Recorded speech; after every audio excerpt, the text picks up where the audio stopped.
and the gift of free expression to civilization has ancient roots dating back to Socrates, and so do attempts to silence this right. After all, Socrates was ultimately killed for his speech. The right to free expression gives us the power to advocate for ourselves against the power of the state, and it's the first instinct of authoritarian regimes to silence the speech of critics so it can go about repression with total impunity. Now, in Canada, we have seen the recent rise of censorship through things like introduction of federal legislation like the Online Harms Act, the Digital Streaming Act, and the Online News Act. We've seen expanding claims of professional regulators over the private lives of doctors, nurses, accountants, and lawyers who these regulators discipline for unpopular or heterodox political or cultural commentary.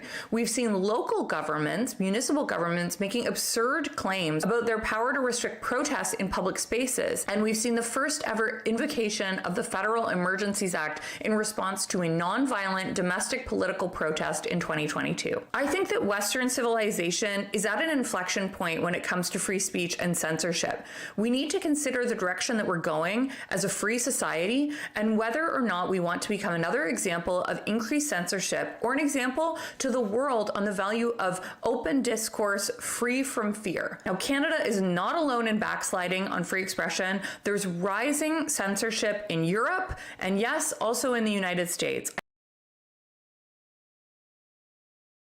Now, as the rest of the world regresses towards authoritarian censorship, this is an opportunity for Canada to become a beacon of light towards a freer future.